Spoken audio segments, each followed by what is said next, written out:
नमस्कार दोस्तों आज की इस वीडियो में हम पढ़ने वाले हैं TTL NAND गेट। तो इसको कैसे डिज़ाइन किया जाता है, इसका ट्रूथ टेबल कैसे बनता है, वो सब आज की इस वीडियो में बताने वाला हूं। तो जल्दी से दोस्तों वीडियो को लाइक कर दीजिए यार, क्योंकि ऐसा कंटेंट बनाने में बहुत मेहनत लगता है।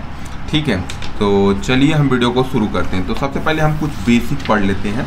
देखिए TTL का मतलब क्या होता है, ट्रांजिस्टर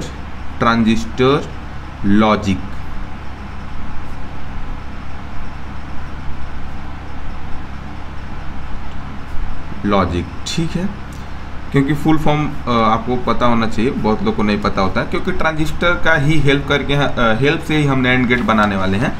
तो ट्रांजिस्टर लॉजिक नैंड गेट हमको बनाना है। तो देखिएगा यहाँ पे हमको क्या ध्यान रखना है, वो सब चीज़ें मैं थोड़ा बता देता हूँ। यहाँ पे हम TTL NAND gate, TTL NOR gate और TTL NOT गेट बनाने वाले हैं। तो यहाँ पे हमको दो टाइप का ट्रांजिस्टर पता होना चाहिए। जैसा कि आपने BJT पिछले सेम में पढ़ा होगा, तो BJT के अंदर दो ट्रांजिस्टर आते हैं, एक NPN आता है और एक PNP आता है। ठीक है, तो हमको जो रिक्वायरमेंट है वो NPN ट्रांजिस्टर का है। बस हमको NPN ट्रांजिस्टर देखना है यहाँ पे, क्योंकि उसका हेल्प यहाँ पे लगेगा हमको TTL NAND गेट बनाते समय। ठीक है, अब एक तो ये हो गया, और एक स्पेशल टाइप का ट्रांजिस्टर होता है, उसको बोलते हैं मल्टी इमिटर ट्रांजिस्टर। ठीक है, BJT टाइप ही है, लेकिन यहाँ पे दोस्तों देखिए, यहाँ पे केवल इमिटर एक था, यहाँ पे दो इमिटर है। ठीक है, तो अभी मैं थोड़ा बताता हूँ। सबसे पहले जो नॉर्मल NPN ट्रांजिस्टर होता है, उसमें देख लीजिए 3 टर्मिनल होता है। एक बेस टर्मिनल होता है, एक इमिटर होता है और एक कलेक्टर होता है। ठीक है, तो टोटल हमारे पास 3 टर्मिनल होते हैं। इमिटर वाले में देखिए यहाँ पे एरो आता है, ये इसका सिंबल है, ये आपको पता होना चाहिए। ठीक है, इसमें क्या डिफरेंस होता है, यहाँ पे देखिए बेस होगा, कलेक्टर होगा, और यहाँ पे जो इमिटर होगा ना, मोर देन 1 इमिटर होगा। ठीक है, तो इसी को बोलते हैं मल्टी इमिटर ट्रांजिस्टर। तो ये मल्टी इमिटर ट्रांजिस्टर का थोड़ा सा बिहेवियर इससे अलग होता है। क्या अलग होता है सब देखेंगे। सबसे पहले नॉर्मल वाले का देख लेते हैं। तो इसमें देखिए बेस इमिटर फॉरवर्ड बायस है। जैसे हमारा बेस और इमिटर अगर फॉरवर्ड बायस है, तो हमारा ट्रांजिस्टर ऑन होगा। It will conduct current from collector to emitter, मतलब कलेक्टर से इमिटर के तरफ जो हमारा करंट है वो फ्लो करेगा। अब इसके कहने का मतलब क्या है, अभी समझ में आएगा, थोड़ा सा सुनिए। बेस इमिटर फॉरवर्ड बायस का मतलब क्या है, ये हमारा बेस है, ये हमारा इमिटर है। फॉरवर्ड बायस का मतलब क्या है कि एक टर्मिनल हमारा हाई वोल्टेज पे हो, एक लो वोल्टेज पे हो। तो यहाँ पे अगर हमारा जो बेस है ना, बेस अगर मान लेते हैं हाई वोल्टेज पे है, ठीक है, और इमिटर हमारा लो वोल्टेज पे है, तो ये हमारा जो ट्रांजिस्टर है वो ऑन हो जाता है। ठीक है, और जो हमारा करंट है वो कलेक्टर टू इमिटर के तरफ फ्लो करने लगता है। ये बात ध्यान रखिएगा। अगर बेस इमिटर रिवर्स बायस हो जाए, मतलब बेस जो है ये लो वोल्टेज पे हो जाए, इमिटर जो है हाई वोल्टेज पे हो जाए, मतलब इसका अपोजिट हो जाए, तो उस केस में क्या होता है, ये हमारा ट्रांजिस्टर ऑफ हो जाता है और ये एक ओपन सर्किट जैसा बिहेव करता है। ओपन सर्किट मतलब डिस्कनेक्टेड वायर, ऐसे आप समझ सकते हो। ठीक है, एक और केस होता है बेस इमिटर, जिसको बेस इमिटर जीरो बायस। ये वाला केस अभी हम लोग का कोई यूज़ का नहीं, बट मैं बता देता हूँ। बेस इमिटर जीरो बायस मतलब यहाँ पे कोई भी बायसिंग नहीं किया गया है, मतलब इन दोनों के वोल्टेज के बीच में कोई डिफरेंस नहीं है, तो उसको हम बोलते हैं बेस इमिटर जीरो बायस। इस केस में भी ट्रांजिस्टर ऑफ होता है और एक ओपन स्विच के जैसा काम करता है, कोई भी यहाँ पे करंट का कंडक्शन नहीं होता है। बेसिक तौर पे हमको इन दोनों पे ज़्यादा फोकस करना है। तो आप देख लीजिए, बेस इमिटर फॉरवर्ड बायस का मतलब क्या है, ये हाई वोल्टेज पे होना चाहिए, ये लो वोल्टेज पे होने चाहिए। तो हमारा जो करंट है कलेक्टर से इमिटर की तरफ फ्लो करेगा। सेकेंड केस ये है कि बेस इमिटर हमारा कैसा हो सकता है, रिवर्स बायस। रिवर्स बायस में हमारा बेस कैसा होगा, लो वोल्टेज पे, इमिटर हमारा हाई वोल्टेज पे होगा। तो इस केस में हमारा ट्रांजिस्टर ऑफ हो जाएगा। ट्रांजिस्टर ऑफ होने का मतलब कि भाई साहब ये ओपन स्विच जैसा वर्क करेगा। ठीक है, ओपन सर्किट बोल दीजिए या फिर ओपन स्विच जैसा वर्क करेगा, मतलब ये डिस्कनेक्ट हो जाएगा। जैसे मैं बताता हूँ, जैसे मान लेते हैं एक ये वायर है, ठीक है, तो ये वायर हमारा कंप्लीटली कनेक्टेड है, ठीक है, और एक ऐसे हो जाए, डिस्कनेक्ट हो जाए, बीच में से टूट जाए, तो वो क्या होता है, हमारा ओपन सर्किट बोल सकते हो आप। ठीक है, अब देखिए इसमें जो हमारा मल्टी इमिटर ट्रांजिस्टर है, इसमें स्पेशल क्या है, इसमें आप देखिएगा कैसे आपको पता चलेगा। When base emitter forward bias, base emitter ये वाला part, base emitter forward bias, then base collector reverse bias. जब हमारा बेस इमिटर फॉरवर्ड बायस में होता है ना, तो ये जो बेस कलेक्टर है वो हमारा रिवर्स बायस में हो जाता है, या फिर आप इसका उल्टा भी बोल सकते हैं, अगर बेस इमिटर हमारा रिवर्स बायस में है तो बेस कलेक्टर हमारा फॉरवर्ड बायस में हो जाता है। इस बात को आपको ध्यान रखना है। और देखिए, ये हमारा एनपीएन ट्रांजिस्टर हो या फिर हमारा मल्टी इमिटर ट्रांजिस्टर हो, ये बना कैसे होता है? डायोड से बना होता है, पीएन जंक्शन से बना होता है। तो ये तो सिंबल हुआ। अगर इसको हम फिजिकल इसका सिग्निफिकेंस देखें तो ये क्या होता है? 2 डायोड से बना होता है। यहाँ पे देखिए, बेस इमिटर बेस कलेक्टर, तो इसके बीच में एक पीएन जंक्शन डायोड होता है और इसके बीच में पीएन जंक्शन डायोड होता है। ठीक है, तो अगर ए वाला फॉरवर्ड बायस हुआ तो ए वाला रिवर्स बायस होगा, ए रिवर्स बायस हुआ तो ये फॉरवर्ड बायस हुआ। ठीक है, इस बात को ध्यान रखिएगा। अब एक चीज़ और ध्यान रखिएगा, व्हेन ट्रांजिस्टर इज ऑन, ये दोनों केस के लिए, इसके लिए भी है, इसके लिए भी है। व्हेन ट्रांजिस्टर इज ऑन, जो VCE है वो 0.2 वोल्ट होता है और VBE 0.7 वोल्ट है। इसका कहने का मतलब क्या है, मैं बताता हूँ। ए हमारा क्या है? C का मतलब क्या है? कलेक्टर, और E का मतलब क्या है? इमिटर। ठीक है, तो यहाँ पे ये हमारा VC हो गया, ये हमारा VE हो गया। ठीक है, VC हो गया, V, इन दोनों में से कोई भी ले सकते हो, इसमें से कोई ले सकते हो। VC होगा, VE हो गया। तो VC माइनस VE करने पे ना वो 0.2 वोल्ट आता है जब ट्रांजिस्टर ऑन होता है। तो इन दोनों के बीच का जो वोल्टेज डिफरेंस है वो 0.2 होता है। और बेस और इमिटर के बीच में यहाँ पे जो वोल्टेज होगा उसको बोल देते हैं VB। तो VB माइनस VE वो 0.7 वोल्ट होता है अप्रॉक्स। ठीक है, तो इस बात को ध्यान रखिएगा। थर्ड पॉइंट क्या है? ए डायोड, जैसा कि आपको पता है पीएन जंक्शन डायोड है और मान लेते हैं सिलिकॉन से बना हुआ है, तो इसको ऑन करने के लिए एटलीस्ट 0.7 वोल्ट का रिक्वायरमेंट होता है, या फिर ऐसे बोल सकते हो कि इस डायोड के अक्रॉस 0.7 वोल्ट का वोल्टेज ड्रॉप आएगा। ठीक है, तो ये इंपॉर्टेंट बात है, ध्यान रखिएगा। चलिए अब हम चलते हैं TTL नैंड गेट में और इसका सर्किट डायग्राम कैसे बनता है वो सब हम दिखाते हैं। तो देखिए, मैंने यहाँ से पहले से बना रखा है, आपको मैं एक्सप्लेन करता हूँ। देखिए, सबसे पहले हमने क्या किया, सबसे पहले एक बार क्या करता हूँ, मैं आपको यहाँ पे बना के दिखाता हूँ, क्योंकि पहले से बना बनाया दिखाता हूँ तो बहुत सारे लोग कंफ्यूज होते हैं। थोड़ा मैं यहाँ पे रफ डायग्राम बनाऊँगा, आपको सुंदर से अच्छे से बनाना है एग्जाम में, तो मैं यहाँ पे आपको लेकिन बना के दिखाता हूँ। सबसे पहले देखिए, यहाँ पे एक हम ले लेते हैं VCC। ठीक है, उसके बाद यहाँ पे हम लगाते हैं रजिस्टर। ठीक है, उसके बाद यहाँ पे आएगा हमारा मल्टी इमिटर ट्रांजिस्टर। ठीक है, मल्टी इमिटर ट्रांजिस्टर। ठीक है जी, ठीक है। और यहाँ पे आ जाएगा हमारा कलेक्टर। ठीक है, ठीक है। इसके बाद यहाँ पे आगे एक और ट्रांजिस्टर हम लगाते हैं। इसमें टोटल 4 ट्रांजिस्टर का यूज होता है। कैसे सर्किट डायग्राम बनता हूँ मैं आपको बना के दिखाई दे रहा हूँ। ठीक है, उसके बाद यहाँ से एक आपको रजिस्टर लाना है, यहाँ पे कनेक्ट करना है। ठीक है जी, उसके बाद यहाँ से एक आप बेस निकालेंगे और एक नया ट्रांजिस्टर यहाँ पे कनेक्ट करिएगा और इसको आपको यहाँ एक रजिस्टर से कनेक्ट कर देना है जी। उसके बाद यहाँ पे एक डायोड आएगा। ठीक है, ये आ गया डायोड, और इस डायोड से यहाँ से एक इनपुट आउटपुट ले लेना है, ये हमारा आउटपुट हो जाएगा। एंड देन हमको क्या करना है, एक यहाँ से ट्रांजिस्टर बना लेना है। इसमें 4 ट्रांजिस्टर आएगा दोस्तों, घबराने वाली कोई बात नहीं है। ठीक है जी, उसके बाद यहाँ पे एक रजिस्टर आ जाएगा। ठीक है, ठीक है, और इसको हम कर देंगे ग्राउंड, इसको हम कर देंगे ग्राउंड, यहाँ से ग्राउंड। ठीक है, ये हो गया ग्राउंड। तो हम इसको नाम दे देते हैं R1, R2, R3, R4, और इस ट्रांजिस्टर को बोल देते हैं T1, इसको बोल देते हैं T2, इसको बोल देते हैं T3 और इसको बोल देते हैं T4। ठीक है, ठीक है, तो ये हमारा बन के तैयार हो गया। ये Y क्या है, हमारा आउटपुट, यहाँ से हमको आउटपुट मिलने वाला है।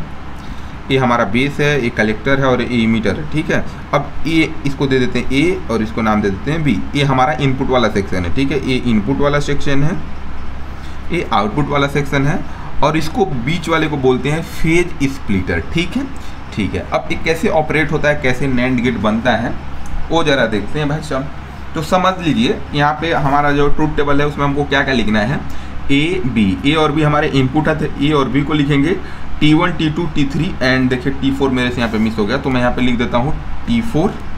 एक मिनट, इससे लिखता हूँ T4 और हम लास्ट में लिखते हैं आउटपुट। ठीक है, ये हो गया T4 और यहाँ पे आ जाएगा हमारा आउटपुट, यहाँ पे मैं आउटपुट लिख दूँगा। ठीक है जी, ठीक है। तो अब देखिए हमारा इनपुट कौन कौन सा है, A और B है। तो ए और बी के लिए हमने यहाँ पे कॉलम बना लिया। फिर हमारे पास 4 ट्रांजिस्टर हैं तो इनका स्टेट कैसा होगा उसके लिए हमने कॉलम बना लिया, और यहाँ पे हमको आउटपुट क्या मिलेगा उसके लिए हमने बना लिया। तो अब चलिए यहाँ पे हम एक एक करके देखते हैं। तो हम सबसे पहला केस ले लेते हैं कि कोई भी एक इनपुट अगर 0 है उसको यहाँ पे ले लेते हैं। तो केस 1 हम ले लेते हैं, एनी वन इनपुट इज 0। ठीक है, जब ये 0 है, कोई भी एक इनपुट अगर 0 है तो उस केस में क्या होगा वो वाला देखेंगे। ठीक है, तो अगर हम एक केस को देखेंगे तो 3 हमारे केस कवर हो जाएंगे, और एक केस हम देख लेंगे जब दोनों 1-1 है। ठीक है जी, ठीक है। तो देखिएगा, मान लेते हैं कि इसमें से कोई भी हमारा एक इनपुट 0 है। ठीक है, तो हम अभी मान लेते हैं ये दोनों को 0 मान लेते हैं। ठीक है, आप एक को 0-1 एक को 1-0 ले सकते हो। ठीक है, ठीक है। तो देखिए ये हमारा हो गया 0, और यहाँ पे जो हमारा बेस है, ये बेस किससे कनेक्टेड है? देखिए 5 वोल्ट से। 5 वोल्ट मतलब BCC मतलब 5 वोल्ट, ये BCC है तो BCC का मतलब है 5 वोल्ट। तो यहाँ पे हमारा ये बैटरी होगा, ऐसे समझ लीजिए, और यहाँ से इधर हमारा सर्किट आया और यहाँ से आके ये बेस को कनेक्ट हुआ। ठीक है, तो बेस हमारा किस पे है? 5 वोल्ट पे है। बेस हमारा किस पे है? 5 वोल्ट पे है। और जो हमारा इनपुट साइड है वो किस पे है? 0 पे, 0 वोल्ट पे। ठीक है, यहाँ पे हम लॉजिक 0 अप्लाई कर रहे हैं। इसका मतलब क्या होता है? लॉजिक 0 का मतलब मैं बता देता हूँ। लॉजिक 0 का मतलब क्या होता है? 0 वोल्ट। और अगर हम कहीं पे लॉजिक 1 लिख रहे हैं तो इसका मतलब होता है 5 वोल्ट। ठीक है, तो यहाँ पे 5 वोल्ट लिखिए या फिर 1 लिखिए, सेम बात है। यहाँ पे 0 वोल्ट लिखिए या फिर 0 लिखिए, सेम बात है। ठीक है, तो अब देखिए ये 5 वोल्ट है, ये 0 वोल्ट है। ठीक है, तो ये हमारा बेस है और ये हमारा इमीटर है। तो आप देख सकते हो बेस हमारा हायर वोल्टेज पे है, इमीटर हमारा लो वोल्टेज पे है। इन दोनों के बीच का डिफरेंस 5 वोल्ट आ रहा है। इसका मतलब क्या है कि ये हमारा फॉरवर्ड बायस में है, ये हमारा फॉरवर्ड बायस में है। ठीक है, देखिए बेस हमारा हायर वोल्टेज पे है, इमीटर हमारा लो वोल्टेज पे। इसका मतलब क्या है? ये जो हमारा बेस इमीटर है वो कैसा है? फॉरवर्ड बायस है, और ये जो है हमारा बेस कलेक्टर ये रिवर्स बायस में होगा, जैसा कि मैंने आपको बताया है। यहाँ पे देखिए मैंने पहले पॉइंट में ही ये वाली बात आपको बताई थी। ठीक है, ठीक है। तो अब देखिए यहाँ पे क्या होगा, जब ये रिवर्स बायस में होता है तो इधर वाला साइड ना वो ओपन सर्किट के जैसा बिहेव करता है। मतलब ये समझ लीजिए कहीं ऐसे लगता है, ऐसा हो जाता है कि ये सर्किट ऐसे कहीं ब्रेक हो जाती है। ठीक है, सर्किट ब्रेक हो गई। अब देखिए क्या होगा, यहाँ से आपका करंट आएगा और इधर से जाके ग्राउंड हो जाएगा। सिंपल सी बात है, यहाँ से आएगा इधर जाके ग्राउंड हो जाएगा, इधर नहीं जा पाएगा क्योंकि हमारा जो सर्किट है वो ब्रेक है। ठीक है, तो अब देखिए इस केस में ये हमारा T2 के लिए हमारा ये बेस है। अब इसको तो कोई करंट मिल ही नहीं रहा है, तो करंट नहीं मिल रहा तो क्या हो जाएगा? ये तो हमारा इस बार ऑफ हो जाएगा। भाई साहब करंट नहीं मिला, ये ऑफ हो जाएगा। अब देखिए जब ए ऑन नहीं हुआ तो ए वाला भी ऑन नहीं होगा। क्यों? क्योंकि इसके इमीटर से ए कनेक्टेड था, तो ये ऑफ हो जाएगा। सिंपल। ठीक है, अब इसी के कलेक्टर से ये T4 यहाँ पे देखिए कनेक्टेड था, लेकिन इसके साथ साथ इस सर्किट से भी कनेक्टेड है। तो अभी देखेंगे ये ऑन होगा कि ऑफ होगा। तो बेसिक तौर पे ये हो जाएगा ऑन। अब ऑन कैसे हुआ मैं बताता हूँ, देखिएगा। ये वाला हमारा देखिए ये हमारा ऑफ है, इसका मतलब क्या है? हमारा सर्किट कहीं ब्रेक है। ठीक है, ऐसे हमारी ये सर्किट ब्रेक है। इसका मतलब इधर से तो कोई करंट इसमें फ्लो नहीं करेगा। ठीक है, लेकिन यहाँ पे देखिए ये हमारा VCC है, मतलब एक बैटरी है। बैटरी से यहाँ पे कनेक्शन कैसे? यहाँ पे बैटरी से यहाँ पे एक वायर आया है, रजिस्टर के थ्रू इसके बेस में कनेक्टेड है। तो इधर से तो कोई करंट नहीं फ्लो करेगा, लेकिन यहाँ से तो सर्किट कंप्लीट हो रहा है, तो यहाँ से तो इसको करंट मिल ही जाएगा। जब यहाँ से करंट मिल जा रहा है तो ये हो जाएगा ऑन। और करंट भी मिल रहा है तो देखिए 5 वोल्ट है, मतलब ये हायर वोल्टेज यहाँ पे मिल रहा है। इसके मतलब ये ऑन हो जाएगा। अब ऑन हो जाएगा तो यहाँ से हमको आउटपुट क्या मिल जाएगा? 1 मिल जाएगा। ठीक है, तो यहाँ पे हमारा आउटपुट क्या आ जाएगा? 1। और ये हमारा T1, T2, T3, T4 का हमको स्टेट लिख देना है। तो हमारा T1 कैसा हो जाएगा? ऑन होगा। T2 ऑफ होगा। T3 कैसा होगा? ऑफ होगा। और T4 कैसा होगा? ऑन होगा। और आउटपुट हमको 1 मिल जाएगा। ठीक है, अब यही जो कंडीशन है ना, इन तीनों में रहेगा, यहाँ तक तीनों में रहेगा। क्योंकि अगर एक भी इनपुट अगर 0 होगा ना तो ये सेम कंडीशन होता है। तो ये ऑन हो जाएगा, यहाँ पे भी ऑन होगा, ये ऑफ होगा, ऑफ होगा, ऑफ होगा, ऑफ एंड ऑन और ऑन होगा। ठीक है, आप यहाँ पे कोई भी एक लेकर के वेरीफाई कर लेना, बट कंडीशन ऐसे सेम रहेगा। अगर यहाँ पे देखो ए मान लो 0 है, ये 1 है ना, तब भी सेम ही कंडीशन आएगा, कुछ भी यहाँ पे चेंज नहीं होगा, एज इट इज रहेगा। ठीक है जी, तो ये होगा। अब हम केस 2 ले लेते हैं। केस 2 में क्या है? ये वीडियो में दिख रहा है क्या? हाँ ठीक है। केस 2 में क्या है कि हमारा जो दोनों इनपुट है ए और बी, उनको हम क्या कर रहे हैं, 1 कर रहे हैं, ठीक है। दोनों इनपुट हमारे 1 हो जा रहे हैं। तो हम थोड़ा सा इसको सही कर लेते हैं डायग्राम को। अब देखिएगा दोस्तों सेकेंड केस में हम इनपुट यहाँ पे 1 ले लेते हैं और बी को भी 1 ले लेते हैं, ठीक है। अब दोनों इनपुट हमारे क्या हो गए, 1 हो गए। 1 का मतलब क्या है, 5 वोल्ट, ठीक है। तो अब यहाँ पे ये जो वाला इमीटर वाला पार्ट है, ये हमारा कैसा हो गया, हाई वोल्टेज पे। अब हाई वोल्टेज पे कैसे हुआ, बहुत सारे लोग को डाउट आएगा कि भाई 5 वोल्ट पे ए बी है तो यहाँ से 5 वोल्ट ही मिलेगा और यहाँ से भी 5 वोल्ट, तो डिफरेंस हुआ ही नहीं। तो मैं एक चीज़ बता दूँ, देखिए ये 5 वोल्ट तो है, लेकिन ये क्या लगा है, यहाँ पे रजिस्टर लगा है, ठीक है। रजिस्टर लगा है तो रजिस्टर भी कुछ वोल्टेज को ड्रॉप करेगा, तो ये 5 वोल्ट से कम हो जाएगा दोस्तों। ये 5 वोल्ट नहीं, यहाँ पे अप्रॉक्स 4.8 वोल्ट वगैरह मिलेगा। अब देखिए 4.8 हो गया और ये हमारा 1 है। 1 का मतलब क्या, 5 वोल्ट, ठीक है। तो ये वाला हमारा किस पे हो गया, हायर कंडीशन पे, ये हो गया लोअर कंडीशन में। इसकी वजह से क्या होगा, ये वाला पार्ट जो होगा रिवर्स बायस हो जाएगा। आई होप तो आपको समझ में आया होगा। मैं फिर से बताता हूँ, देखिए जब आपने इनपुट इन दोनों को लिया 1-1, ठीक है। जब आप 1-1 लिए तो यहाँ पे आपको क्या मिला, 5 वोल्ट, और यहाँ पे देखिए 5 वोल्ट एग्जैक्ट नहीं मिलता है। यहाँ पे जो रजिस्टर है वो भी तो कुछ वोल्टेज ड्रॉप करेगा, तो ये 4.8 वोल्ट मिलेगा लगभग। तो इससे तो लोअर है, इससे लोअर है और ये हाइयर है, इसका मतलब रिवर्स बायस हो जाएगा। पिछले केस में भी आप बोल सकते हैं भाई साहब आपने 5 क्यों लिया, 4.8 क्यों नहीं लिया, तो आप 4.8 ले लो। ये 4.8 है और यहाँ पे 0 था, तो 0 से बड़ा है 4.8, तो वहाँ पे फॉरवर्ड बायस हो जाएगा, ठीक है। एक चीज़ मैं और बता दूँ, आपको सब देखने का नीड ही नहीं पड़ेगा, बस आप केवल इनपुट देख लो। अगर इनपुट 1 है तो आप मान लो कि भाई साहब ये रिवर्स बायस में होगा, अगर इनपुट 0 है तो आप बोल दो कि भाई साहब फॉरवर्ड बायस में होगा। इस सबको देखना ही नहीं पड़ता, वो तो मैं आपको थोड़ा सा लॉजिक बन पाए इसकी वजह से बता रहा हूँ, नहीं तो मैं सिंपल यहाँ पे 1 और 0 देख करके बताता हूँ कि फॉरवर्ड है या फिर रिवर्स है, ठीक है। तो अब देखिए ये रिवर्स बायस हो गया, तो ये कैसा हो जाएगा, फॉरवर्ड बायस, ठीक है। अब फॉरवर्ड बायस का मतलब क्या है कि भाई साहब ये जो सर्किट है ये कंप्लीट हो जाएगा, मतलब एक क्लोज सर्किट होगा, ठीक है। तो अब देखिए यहाँ से हमारा करंट आया और यहाँ से करंट फ्लो करेगा। अब जो हमारा T2 है, मतलब जो ट्रांजिस्टर 2 है, उसके बेस में यहाँ पे करंट फ्लो करेगा, तो ये हो जाएगा ऑन, ठीक है। अब ए ऑन हो गया, अब इसके इमीटर से ए कनेक्टेड है तो ए भी ऑन हो जाएगा, ठीक है। ए भी ऑन हो गया, ठीक है जी। अब देखते हैं इसका क्या होगा। अब देखिएगा ए वाला जो बेसिक है ना, ए हो जाएगा आपका ऑफ। ऑफ क्यों होगा उसका रीजन मैं बताता हूँ, देखिएगा जी। देखिए जैसा मैंने आपको बताया था कि जब कोई हमारा ट्रांजिस्टर ऑन होता है तो उसके VCE मतलब जो डिफरेंस होता है कलेक्टर और इमीटर के बीच में, वो 0.2 वोल्ट का होता है। तो देखिए इन दोनों मतलब हमारे ट्रांजिस्टर के अक्रॉस यहाँ पे कलेक्टर और इमीटर के बीच में जो वोल्टेज का डिफरेंस होगा वो कितना हो जाएगा, वो 0.2 वोल्ट होगा। और यहाँ पे बेस में और इमीटर के बीच का जो डिफरेंस होता है ना, बेस और इमीटर के बीच का जो डिफरेंस होता है, मैंने आपको बताया था कितना होता है, 0.7 वोल्ट। तो यहाँ पे जो T4 है ना, यहाँ पे जो वोल्टेज अवेलेबल होगा वो कितना होगा, 0.7 प्लस 0.2 कितना होगा, 0.9 वोल्ट, ठीक है। अब यहाँ पे देखिएगा रिक्वायर्ड कितना है, बेस पे तो हमको मिल रहा है 0.9 वोल्ट, लेकिन हमको रिक्वायर्ड कितना है इसको ऑन करने के लिए। तो इसको ऑन करने के लिए यहाँ पे जो डिफरेंस होना चाहिए इमीटर के बीच में और बेस के बीच में, वो अप्रॉक्स 0.7 वोल्ट का होना चाहिए। तो 0.7 वोल्ट यहाँ पे हमको वोल्टेज रिक्वायर है, और डायोड के लिए मैंने आपको बताया था कितना चाहिए, 0.7 वोल्ट। ऑन करने के लिए इसको भी 0.7 चाहिए, तो 0.7A कितना हो जाएगा, 1.4। हमको 1.4 वोल्टेज की रिक्वायरमेंट है, लेकिन यहाँ पे अवेलेबल कितना है, 0.9। इसका मतलब ये ऑन नहीं होगा, ये ऑफ हो जाएगा। तो जब ये ऑफ हो गया तो ये भी ऑफ हो गया, तो हमको यहाँ से आउटपुट नहीं मिलेगा, मतलब इस वाले से आउटपुट नहीं मिलेगा। हमको क्या आउटपुट कहाँ से मिलेगा, ये जो हमारा T3 है, T3 ग्राउंड से कनेक्टेड है, तो ये 0 यहाँ पे शो करेगा, ठीक है। तो इस केस में हमको यहाँ पे मिल जाएगा 0 आउटपुट, और ये हमारा जो है ये ऑफ T1 हमारा ऑफ रहेगा। T1 ऑफ हो जाएगा, ध्यान रखिएगा। ऑन तभी होगा जब ये बेस और इमीटर जो है वो जब फॉरवर्ड बायस में होगा तभी ऑन होगा, अदरवाइज ऑफ होगा। तो ये ऑफ हो जाएगा, ये दोनों ऑन हो जाएंगे, ठीक है।